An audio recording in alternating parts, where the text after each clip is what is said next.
அந்த நுழைவாயில் எப்படி வைக்கணும், எங்கே வைக்கணும், எப்படி வச்சா நல்லது, எது தப்பு அப்படின்னு கேட்கணும்னா, அந்த தப்பெல்லாம் விட்டுருங்க.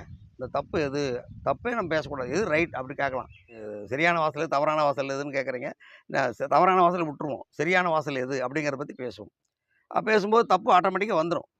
ஒரு நல்ல சமையல் பண்ணோன்னா தோலெல்லாம் சீவுறோம் இல்லையா? அந்த கழிவு தான் அந்த காயை காப்பாற்றிட்டு இருந்தது. அந்த தவறுகள் தான் நமக்கு நல்ல இடத்த மறைச்சி வச்சிருந்தது.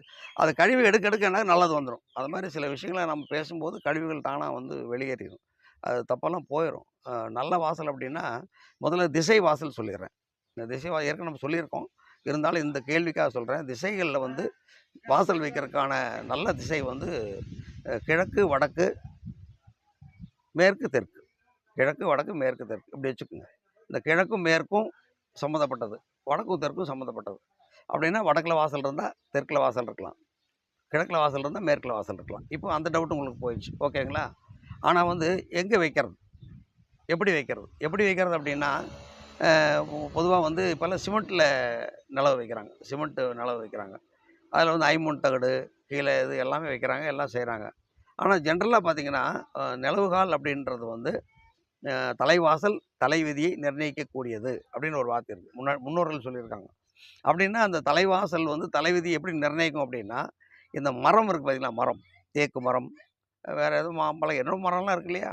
ஒவ்வொரு மரத்துக்கும் ஒவ்வொரு தன்மை, வேம்புக்கு ஒரு தன்மை இருக்குது.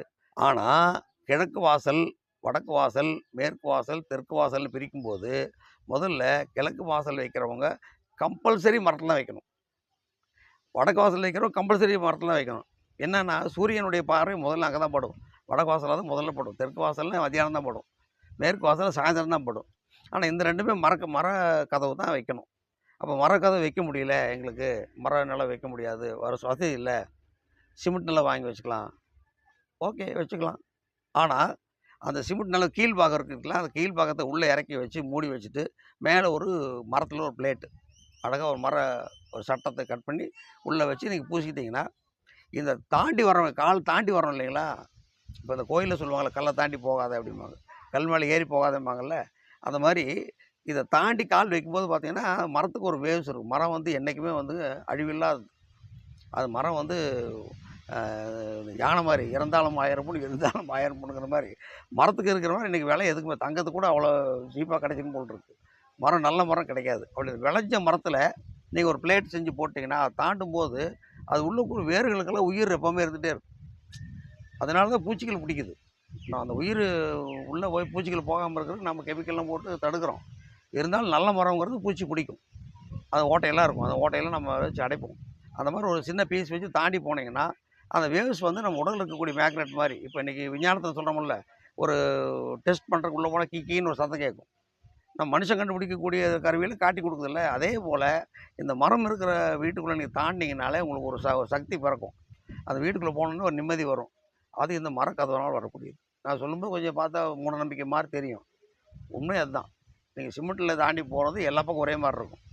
மரத்தை கிராஸ் பண்ணிங்கன்னா வித்தியாசம் வரும். அந்த வித்தியாசத்தை உணர்ந்தவங்களுக்கு தெரியும் அது. அது அப்புறம் அதை பற்றி நம்ம அப்புறம் பேசுவோம். அப்போ என்ன பண்ணணும், ஒரு பீஸ் மட்டும் வச்சுக்கலாம். அது ஒரு பெரிய செலவு கிடையாது. ஆனால் இந்த யோசனை முதல்லே பண்ணிங்கன்னா, நீ நிலவை கீழே இறக்கி வச்சு பண்ணலாம். இல்லைன்னா அந்த அதை கட் பண்ணிவிட்டு அதுக்கு பதிலாக மரம் வச்சுக்கலாம். இப்போ கிழக்கும் வடக்கும் கம்பல்சரி ஒரு மரத்தினுடைய பீஸ் வந்து இருக்கணும். இந்த நவதானியம் வைக்கிறது, அதெல்லாம் வைக்கிறது வந்து நம்ம முறைப்படி, அது மத முறைப்படி வைப்பாங்க. அதுக்கு நிறைய சக்தி இருக்குது. அதெல்லாம் கூட நம்ம பிறகு பேசுவோம். நம்ம நிலவுகள் பற்றி பேசுவோம்.